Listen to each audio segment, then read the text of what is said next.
Hi everybody, BionicDance here.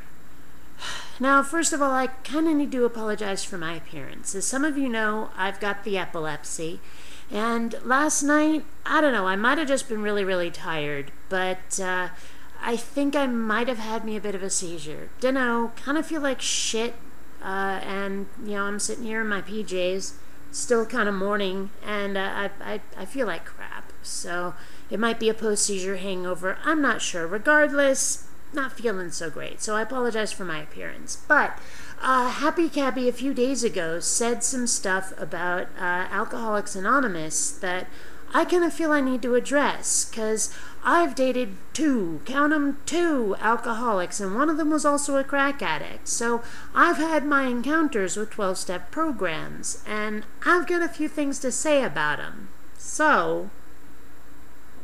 And of course, eventually, I became a Christian, and, I was a Christian for several years, up until just a few years ago.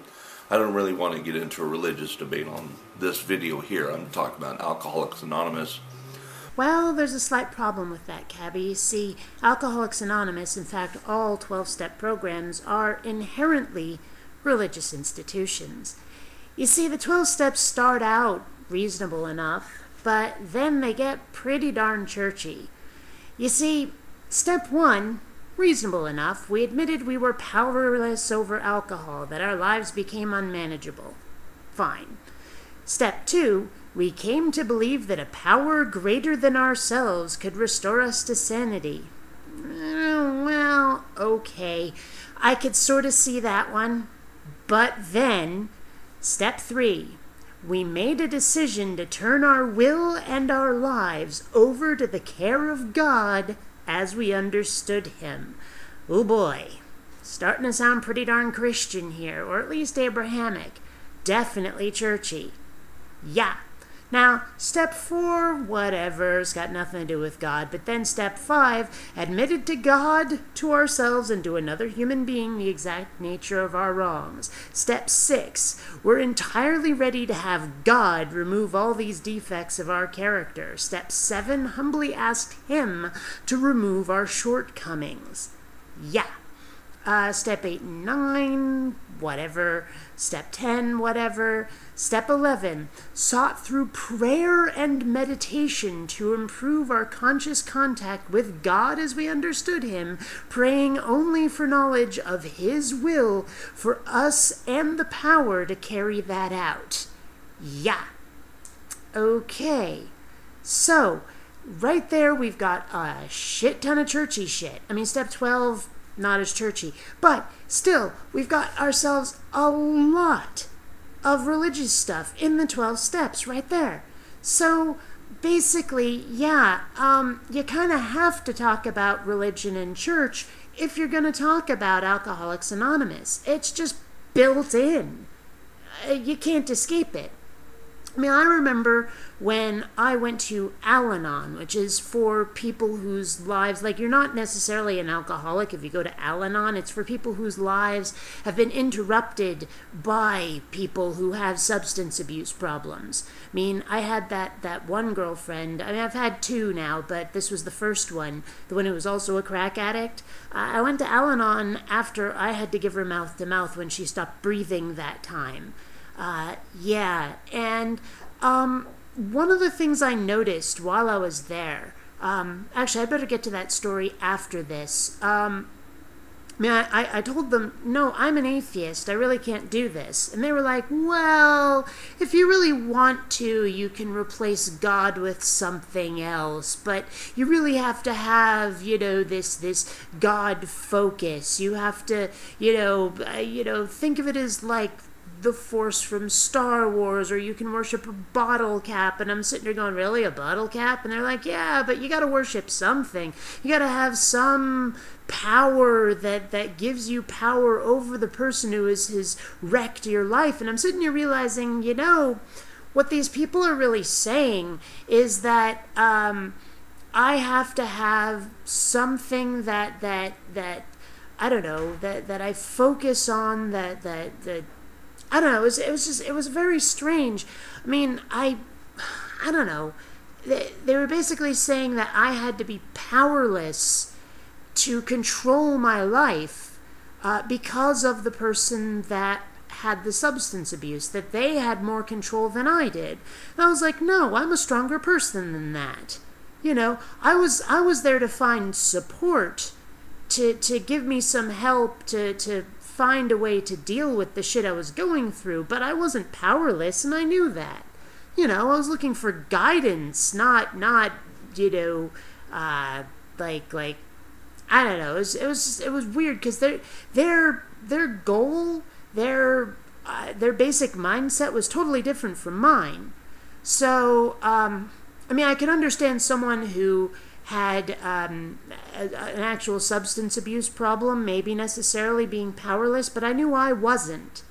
So there was that. But I mean, there was no idea in their minds of ever actually getting better, you know, of reestablishing control, that you would always need AA. And that brings me to the next point, where one of the other steps, some of the other steps, I mean, like, where is it here? Step 12, having had a spiritual awakening as the result of these steps, we try to carry this message to alcoholics and to practice these principles in all our affairs. And they have other things about, you know, humbly ask him to remove our shortcomings. Where's the other one here? Where is it? Yeah, I mean, step 1, again, we admitted we're powerless over alcohol, that our lives have become unmanageable.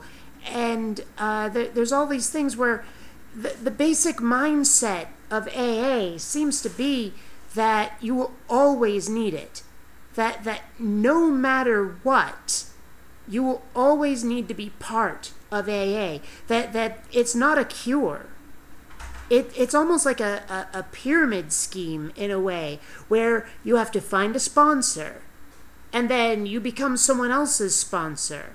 And so it always feeds in on itself. There's like this feedback loop of, I need support, someone else needs my support, and we never get better.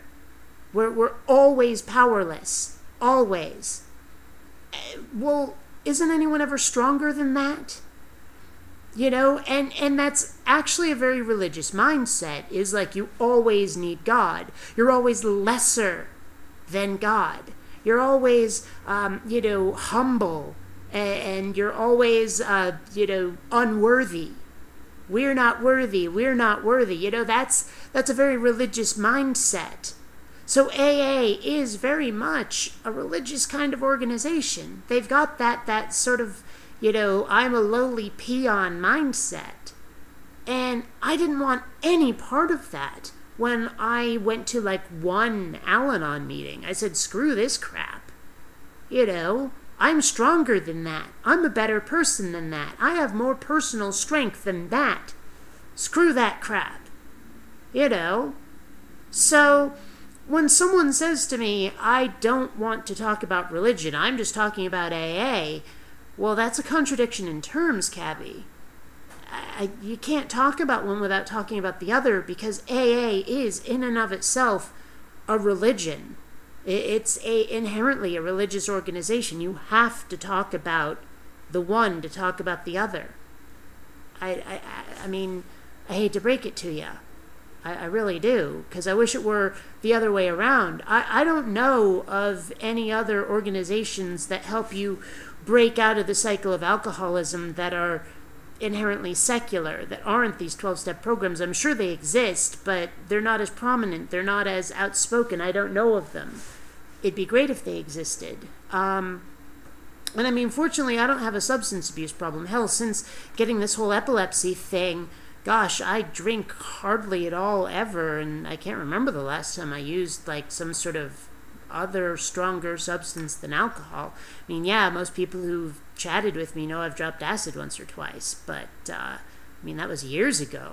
Gosh, like, what, a decade ago? Well, no, less than that, but it's been a while, you know.